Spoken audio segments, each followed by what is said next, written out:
தலைப்பு: யோசேப்பு நம்முடைய முன்மாதிரி. பாகம் 3. யோசேப்பு தனது சகோதரர்களை மன்னித்தல் எனும் தலைப்பின் கீழ் உள்ள 14வது பாடம். ரீப்ரிண்ட் நம்பர் 39 என்பது. பாடத்தின் தலைப்பு: இரக்கமுள்ளவர்கள் பாக்கியவான்கள். ஆதார வசன பகுதிகள்: ஆதியாகமம் 45ஆம் அதிகாரம் 1 முதல் 15 வசனங்கள், 50ஆம் அதிகாரம் 15 முதல் 21 வசனங்கள். ஆதார வசனம்: எபேசியர் 4ஆம் அதிகாரம் 32. ஒருவருக்கொருவர் தயவாயும் மனவுருக்கமாயும் இருந்து கிறிஸ்துவுக்குள் தேவன் உங்களுக்கு மன்னித்தது போல நீங்களும் ஒருவருக்கொருவர் மன்னியுங்கள். யோசேப்பினுடைய சரித்திரத்தின் உச்சகட்டத்தை இப்பாடத்தில் நாம் பார்க்க இருக்கின்றோம். வேதாகமத்தின் எளிமையான பதிவுகளை வாசித்து அதனால் ஆசிர்வதிக்கப்படாமல் எவரும் காணப்பட முடியாது. யோசேப்பு அடிமையாக எகிப்திற்கு வந்து 22 வருடங்களுக்கு பின்னாக நடந்த சம்பவத்தை இந்த பாடத்தில் பார்க்கவிருக்கின்றோம். திரளான அறுவடைகளுள்ள 7 வருஷங்கள் முடிந்து மற்றும் 7 வருட பஞ்ச காலத்தின் 2ஆம் வருடமாக அப்போது இருந்தது. யோசேப்பு எகிப்தின் அதிபதியான போது தனது வயதான தந்தையை தொடர்பு கொள்வதற்கான அநேகம் வாய்ப்புகள் அவருக்கு இருந்தது என்பதை விசேஷமாய் நாம் நினைவு கூர்ந்து, அவர் ஏன் அந்த 22 வருடங்கள் முழுவதிலும் தொடர்பு கொள்ளவில்லை என்று யோசிக்க முற்படுவோமானால், யோசேப்பின் காரியங்கள் அனைத்தும் எப்படி குறிப்பாக கர்த்தரினால் வழிநடத்தப்படுகின்றது என்பதையும், இந்த விஷயத்திலும் அவர் தெய்வீக வழிகாட்டுதலின்படியே செயல்பட்டு கொண்டிருந்தார் என்பதையும் நாம் நினைவில் கொள்ள வேண்டும். வறட்சியும் அதன் விளைவான பஞ்சமும் பாலஸ்தீனாவிலும் அநேகம் நாடுகளிலும் பரவி காணப்படும் என்பதை அறிந்திருந்த யோசேப்பு தனது சகோதரர்கள் எகிப்திற்கு வருவார்கள் என்று எதிர்பார்த்து கொண்டிருந்தார். பஞ்சமானது எபிரேயர்களை ஆகாரம் வாங்கும்படிக்கு எகிப்திற்கு வர செய்யும் என்ற எதிர்பார்ப்பில் நம்பிக்கைக்கு பாத்திரமான சில ஊழியக்காரர்கள் மூலமாக எபிரேயர்கள் வருகிறார்களா என்று பார்த்து கொள்ளுவதற்கு கண்காணிக்க அமர்த்தப்பட்டிருப்பார்கள் என்பது உறுதியே. ஆகவேதான் யாக்கோப்பின் 10 குமாரர்கள் வந்தபோது யோசேப்பு உடனடியாக அதை தெரிந்து கொண்டார். அவர்கள் கைது செய்யப்பட்டு யோசேப்பிற்கு முன் கொண்டு வரப்பட்டார்கள் மற்றும் சந்தேகத்தோடு அவர்கள் பார்க்கப்பட்டு வேவுக்காரர்கள் என குற்றம் சுமத்தப்பட்டு 3 நாட்கள் சிறையில் போடப்பட்டார்கள். அதிபதியான யோசேப்பு தன்னை முற்றும் முழுமையுமாக மறைத்துக் கொள்ளத்தக்கதாகவும், தனது சகோதரர்கள் தனது முன்னிலையில் தங்கள் பேச்சில் சம்பாஷணையில் ஒளிவு மறைவு இல்லாமல் காணப்படத்தக்கதாகவும் தூபாசியின் மூலமாகவே அவர்களிடத்தில் பேசினார். அவர்கள் சிறையில் 3 நாட்கள் கழித்த பிற்பாடு யோசேப்பு அவர்களை நேருக்கு நேர் சந்தித்து பேசினார் மற்றும் அவர்கள் தங்களுக்கு இவ்விஷயத்தில் வந்துள்ளதான துன்பமானது அவர்கள் 22 வருடங்களுக்கு முன்னதாக தங்கள் சகோதரனுக்கு செய்த தவற்றின் நிமித்தமான கர்த்தருடைய நியாய தீர்ப்பாக இருக்கின்றது என்று தாங்கள் உணர்ந்து கொண்டதை ஒருவருக்கொருவர் ஒப்புக்கொண்டதையும் யோசேப்பு கேட்டார். சாகும்படிக்கு தன்னை குழியில் போட்ட போது தான் கதறின கதறல்களை அவர்கள் இன்னமும் நினைவில் கொண்டிருப்பதை யோசேப்பு கவனித்தார் மற்றும் இந்த காரியமானது அவர்களது மனதில் ஆழமான தாக்கத்தை ஏற்படுத்தியுள்ளதையும், அவர்கள் இப்பொழுது மாற்றமான இருதய மனநிலையில் காணப்படுவதையும் யோசேப்பு உணர்ந்து கொண்டார்.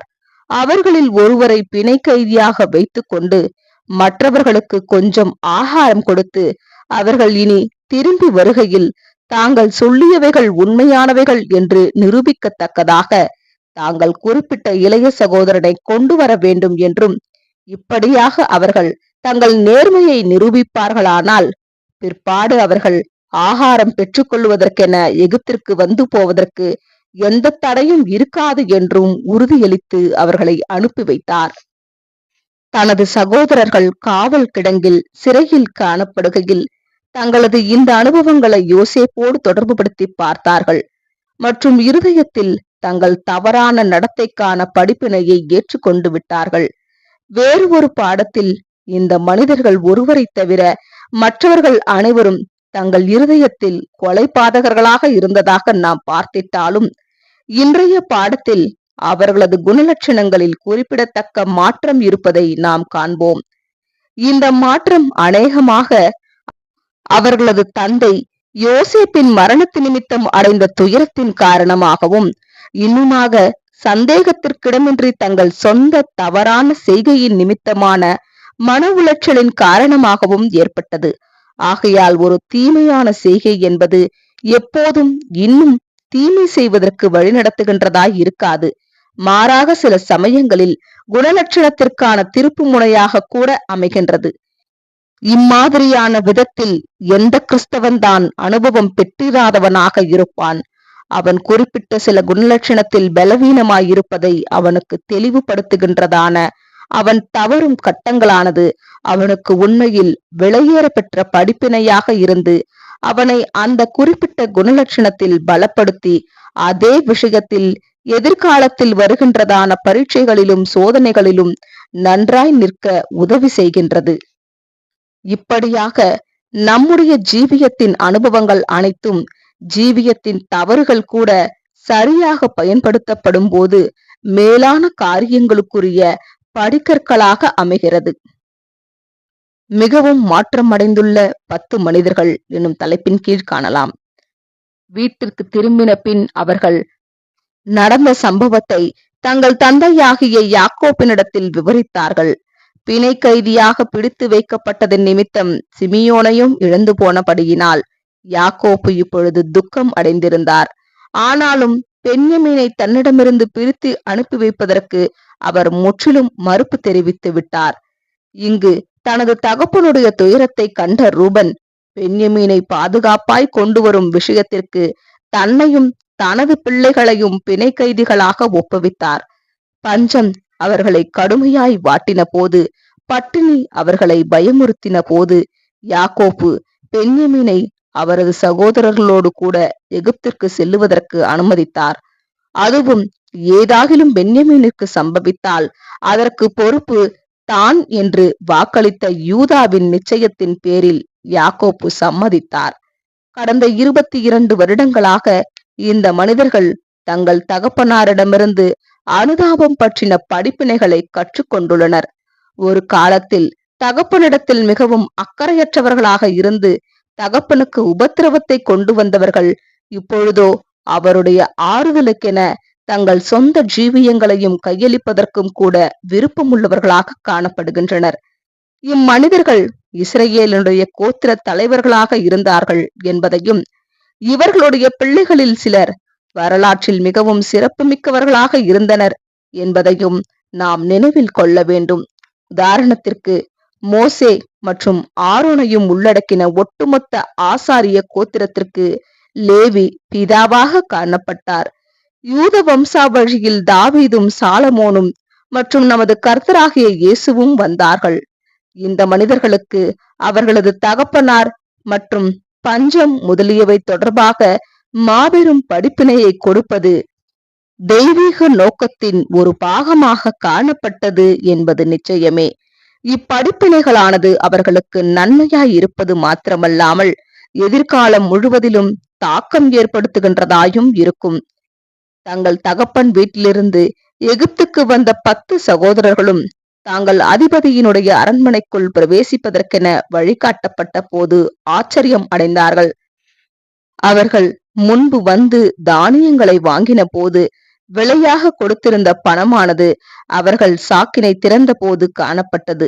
மற்றும் அந்த பணத்தையும் இன்னும் அதிகம் கோதுமை வாங்குவதற்கான பணத்தையும் தாங்கள் கொண்டு வந்திருப்பதை கூறி யோசேப்பின் விசாரணைக்காரரிடம் விவரித்தார்கள்.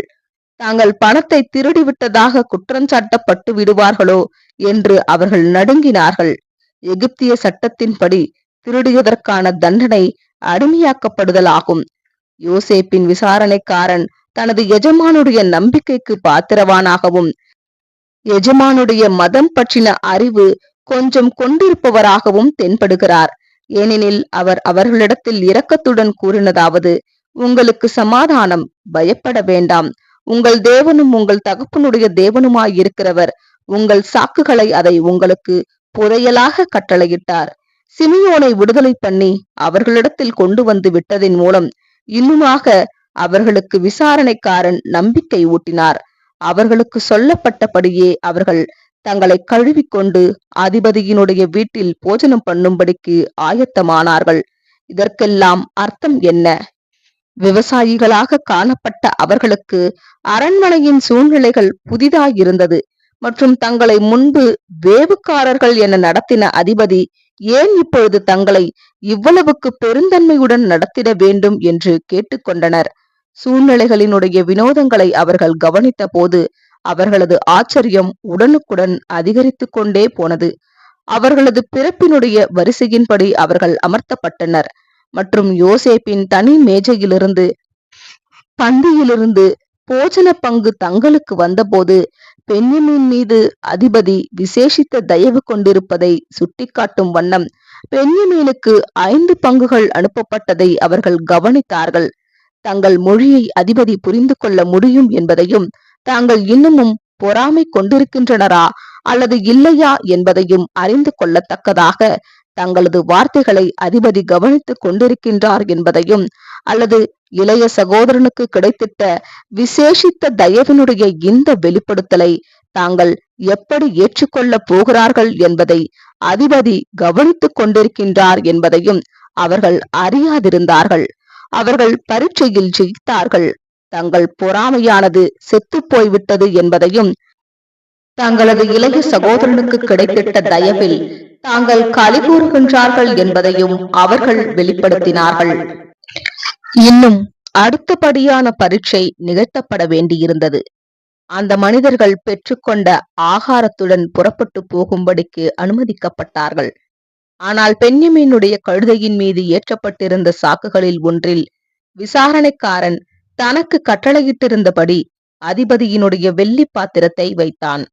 அவர்கள் பட்டணத்தை தாண்டி செல்லுகையில் அவர்கள் அரண்மனையின் காவலாளர்களால் தொடர்ந்து பிடிக்கப்பட்டு அவர்கள் அவமரியாதையாய் நடந்து கொண்டுள்ளதாகவும் அதிபதியினுடைய புனிதமான பாத்திரத்தை திருடனின் மூலமாக அவர்கள் தாங்கள் பெற்றுக்கொண்ட நன்மைக்கு தீமை செய்ததாகவும் குற்றஞ்சாட்டப்பட்டனர்.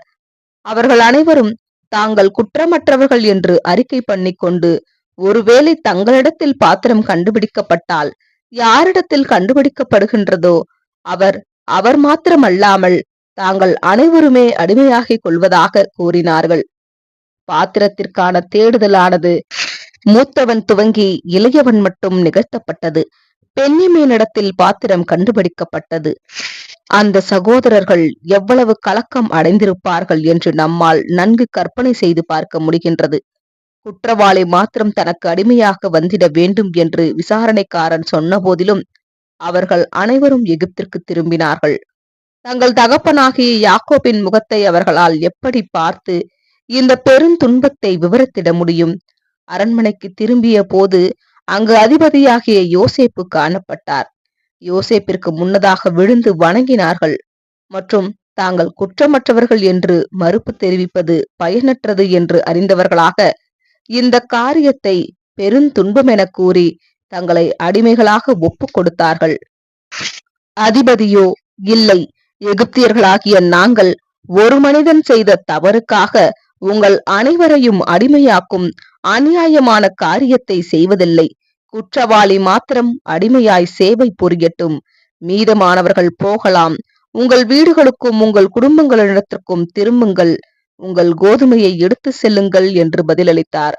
ஒரு காலத்தில் தனது சகோதரனாகிய யோசேப்பு மற்றும் தனது தந்தையாகிய யாக்கோப்பின் விஷயத்தில் கடின இருதயத்துடன் காணப்பட்ட யூதா இத்தருணத்தில் மிகவும் உருக்கமான வேண்டுதலை அதிபதியினிடத்தில் ஏறெடுத்தார்.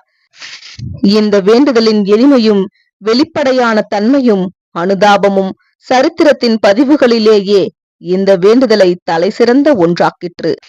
பென்யமீனை கொண்டு வந்தது தொடர்புடைய சம்பவங்களையும் பென்யமீனை பிரிக்கையில் தனது தந்தை அடைந்திட்ட துயரத்தையும் பென்யமீனுக்கு ஏதாகிலும் சம்பவித்தால் அது தனது தகப்பனுடைய மரணத்தை துரிதப்படுத்திடும் என்பதையும் தான் எவ்வாறு தனது சகோதரனாகிய பென்யமீனுக்கு உத்தரவாதமாய் காணப்படுகின்றார் என்பதையும் யூதா அதிபதியினிடத்தில் விளக்கி கூறி, இப்படி இருக்க இளையவன் தன் சகோதரர்களோடு கூட போக விடும்படிக்கு மன்றாடுகிறேன். உம்முடைய அடியானாகிய நான் இளையவனுக்கு பதிலாக இங்கே என் ஆண்டவனுக்கு அடிமையாயிருக்கிறேன். இளையவனை விட்டு எப்படி என் தகப்பனிடத்திற்கு போவேன்? போனால் என் தகப்பனுக்கு நேரிடும் தீங்கை நான் எப்படி காண்பேன் என்றான்.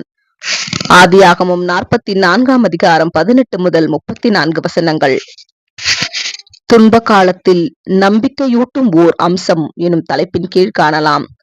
அந்த சகோதரர்கள் மீது கர்த்தரும் யோசேப்பும் வைத்திட்ட இறுதி பரீட்சையில் அவர்கள் வெற்றியடைந்தார்கள்.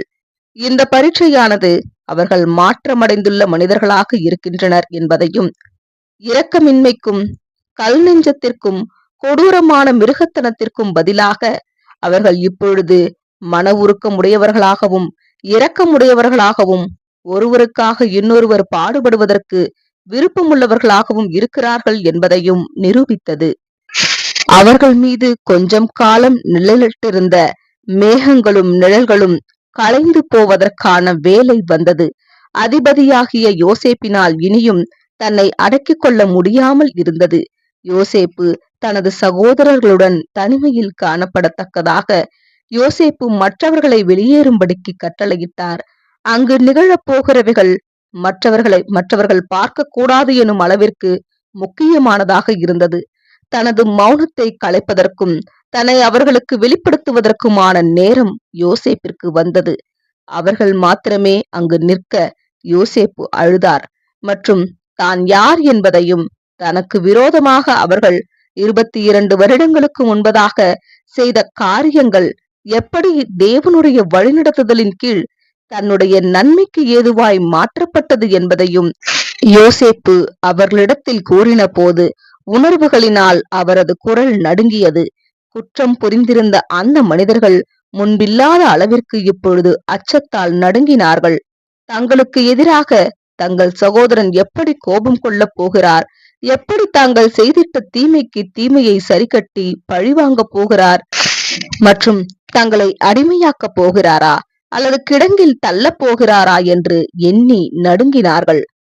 ஆனால் சந்தோஷத்தின் கண்ணீர்களை யோசேப்பு சிந்துகையில் தனது சகோதரர்களிடம் இரக்கமாய் பேசினார்.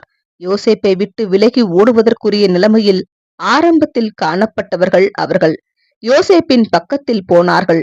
மற்றும் யோசேப்போ, என்னை இவ்விடத்தில் வரும்படி விட்டு போட்டதினால் நீங்கள் சஞ்சலப்பட வேண்டாம், அது உங்களுக்கு விசனமாயும் இருக்க வேண்டாம்.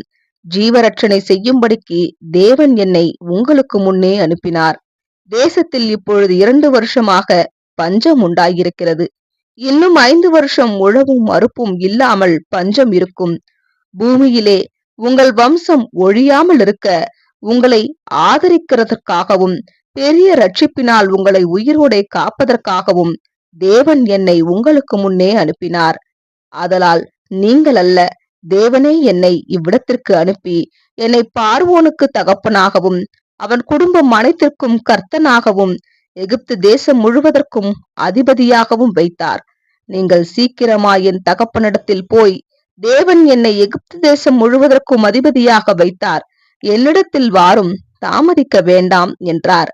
ஆதியாகமம் 45ஆம் அதிகாரம் 5 முதல் 9 வசனங்கள். இக்காட்சியை காட்டிலும் அதிகம் விறுவிறுப்பான சம்பவங்கள் அடங்கின நாடக காட்சியை கற்பனை செய்து கூட பார்க்க முடியாது. இக்காட்சியில் எளிமையும் நேர்மையும் காணப்படுகின்றது மற்றும் இவைகளுக்கு மேலாக ஒரே மாபெரும் போதகராகிய தேவனிடமிருந்து மாத்திரமே வெளிப்படுகிறதும் மற்றும் அவருடன் நெருக்கமாய் காணப்படுகின்றவர்களாலும் அவரிடமிருந்து அறிவுரைகளை பெற்றுக்கொண்டவர்களாலும் மாத்திரமே மாதிரிப்படுத்துகின்றதுமான அன்பு மற்றும் இரக்கத்தின் ஆவியும் காணப்படுகின்றது. மன உருக்கம், ஒருவருக்கொருவர் மன்னித்தல் எனும் தலைப்பின் கீழ் காணலாம். ஒருவேளை யோசேப்பு இந்த யுகத்தின் பரிசுத்தவானாய் காணப்பட்டிருந்திருப்பாரானால், பரிசுத்த ஆவியினால் ஜெனிப்பிக்கப்பட்டிருந்திருப்பாரானால், வேதாகமத்தில் நாம் பெற்றிருக்கிறதான தெய்வீக நோக்கம் மற்றும் தேவன் பற்றின பல்வேறு வெளிப்படுத்தல்களினால் வெளிச்சமூட்டப்பட்டிருப்பாரானால், அவரது நடத்தையானது கிறிஸ்தவ வளர்ச்சியினுடைய மிக உயர்ந்த வகையாக கருதப்படுவதற்கு பாத்திரமானதாகும். ஆனால் அவரது குணலட்சணமானது வளர்க்கப்பட்ட சந்தர்ப்பங்களையும் சூழ்நிலைகளையும் நாம் பார்க்கும்போது, அதாவது புறஜாதி தேசத்தில் தேவன் மற்றும் அவரது திட்டம் பற்றின சிறிய வெளிப்படுத்தல்கள் மாத்திரமே உள்ள சூழ்நிலையில் அவரது குணலட்சணம் வளர்க்கப்பட்டுள்ளதை நாம் பார்க்கையில் நாம் வியந்து நிற்கிறோம். இந்த பாடத்தை படிக்கையில் நாம் நம்மிடமே கேட்க வேண்டியதாவது, எல்லா விதத்திலும் மிகுந்த அனுகூலம் உள்ளவராய் நாம் இருக்கையில் நாம் எப்படிப்பட்டவர்களாய் இருக்க வேண்டும்? யோசேப்பை போன்றதான அதே சூழ்நிலைகள் மற்றும் சந்தர்ப்பங்களின் கீழ் நாம் காணப்படுவோமானால் நாம் யோசேப்பை போன்று பெருந்தன்மையுடன் நடந்திருப்போமா? பெருந்தன்மையுடன் நடக்கவில்லை எனில் கிறிஸ்துவின் பள்ளிக்கூடத்தில் நமக்கு அளிக்கப்பட்டதான படிப்பினைகளை நாம் சரியான விதத்தில் பயன்படுத்தவில்லை என்று ஒப்புக்கொள்ளலாமே. இந்த பாடங்களை நாம் கற்றுக்கொண்டு இருதயத்தில் இரக்கம் மற்றும் பெருந்தன்மையின் பண்புகளை நாம் வளர்த்தி கொள்ளாதது வரையிலும் நாம் ஒளியில் உள்ள பரிசுத்தவான்களுடைய சுதந்திரத்தில் பங்கடைவதற்கு தகுதியடைய முடியாது என்பதையும் தெரிந்து கொள்ளப்பட்டவர்களாகிய மணவாட்டி வகுப்பாருடைய அங்கத்தினர்களாக கர்த்தரினால் ஏற்றுக்கொள்ளப்படவும் முடியாது என்பதையும் நாம் அறிவோம். யோசேப்பு அவர்களை வீட்டிற்கு அனுப்பி வைத்திடும் போது தனது சகோதரனாகிய பென்யமீனை முத்தமிட்டார் மற்றும் அவர்களோடு கூட கொஞ்சம் நேரம் செலவழித்துக் கொண்டிருந்தார். இருவரும் ஒருவருக்கொருவர் கழுத்தை கட்டி பிடித்துக் கொண்டு அழுதார்கள். மீதி 10 சகோதரர்களை வழி அனுப்பும் தருணம் வந்தது. எப்படி யோசேப்பு அவர்களிடத்தில் நடந்து கொள்ளப் போகிறார்? கிழக்கத்திய நாடுகளினுடைய வழக்கத்தின்படி அவர்களை முத்தம் செய்வதன் மூலம் அன்பை, பாசத்தை நிச்சயமாய் அவர் வெளிப்படுத்த போகிறதில்லை. ஏனெனில் அவர்களிடத்தில் அவரால் பூரணமான அன்பையும் நல்லெண்ணத்தையும் நிச்சயமாய் கொண்டிருக்க முடியாது என்று நாம் நினைக்கலாம். ஆனால் யோசேப்பு அவர்கள் ஒவ்வொருவரையும் முத்தமிட்டார். மேலும் நிர்பந்தம் காரணமாகவோ அல்லது பயனை முன்னிட்டோ யோசேப்பு முத்தமிடாததினால் அவர் முத்தமிட்டதான காரியமானது அவரது இருதயம் முழுக்க பெருந்தன்மையினாலும் அன்புடன் கூடிய இரக்கத்தினாலும் நிறைந்திருந்ததை உறுதிப்படுத்துகின்றது. இரக்கமுள்ளவர்கள் பாக்கியவான்கள். இப்படிப்பட்டவர்களுக்கே பரமபிதாவானவர் தமது இரக்கத்தையும் தயவையும் காட்டிடுவதற்கு பிரியமுள்ளவராயிருக்கிறார். இவர்கள் மாத்திரமே ராஜ்யத்தின் மாபெரும் ஆசீர்வாதங்களை பெற்றுக்கொள்ளுவதற்குரிய சரியான மனநிலையில் இருப்பவர்கள் ஆவர். இந்த இரக்கம் எனும் பண்பினை வளர்த்து கொள்ளாதவர்கள் உயர்வாய் உயர்த்தப்படுவதற்கு பாத்திரமற்றவர்களாய் இருப்பார்கள். நான் தேவனா எனும் தலைப்பின் கீழ் காணலாம்.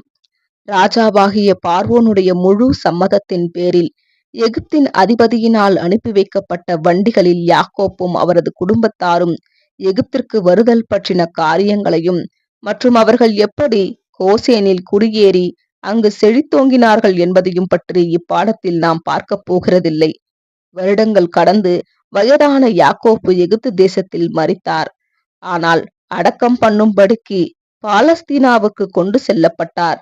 அடக்கம் பண்ணுதல் முடிந்தது. யோசேப்பின் சகோதரர்கள் மனக்கலக்கம் அடைந்திருந்தார்கள்.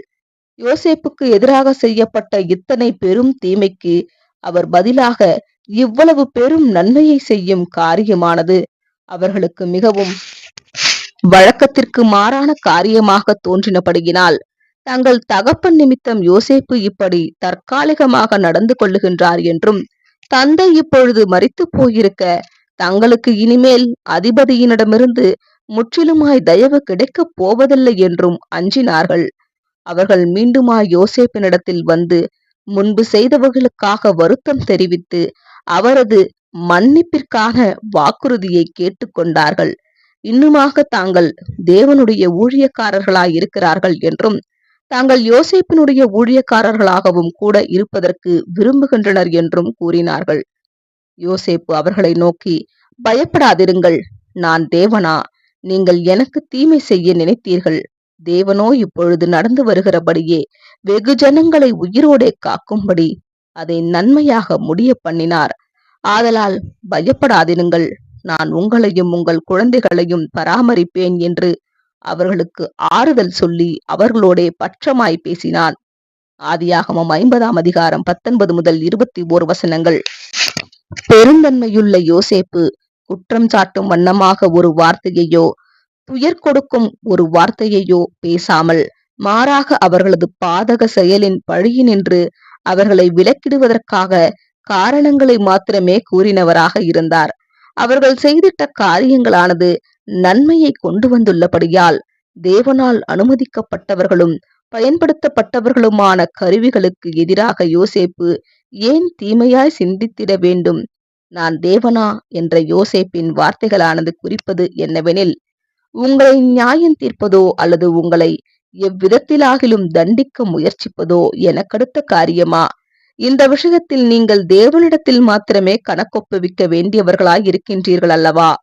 நீங்கள் தேவனிடத்திலேயே ஒப்புரவாகிக் கொண்டு விட்டீர்களானால் என்னிடத்திலும் ஏற்கனவே ஆகிவிட்டதல்லவா? ஏனெனில் பழிவாங்குதல் என்பது கர்த்தருக்கே உரியதே ஒழிய ஏதோ ஒரு விதத்தில் ஏறக்குறைய பூரணமற்றவர்களாகவே காணப்படுகின்றதான அவரது சிருஷ்டிகளுக்கு உரியது அல்ல.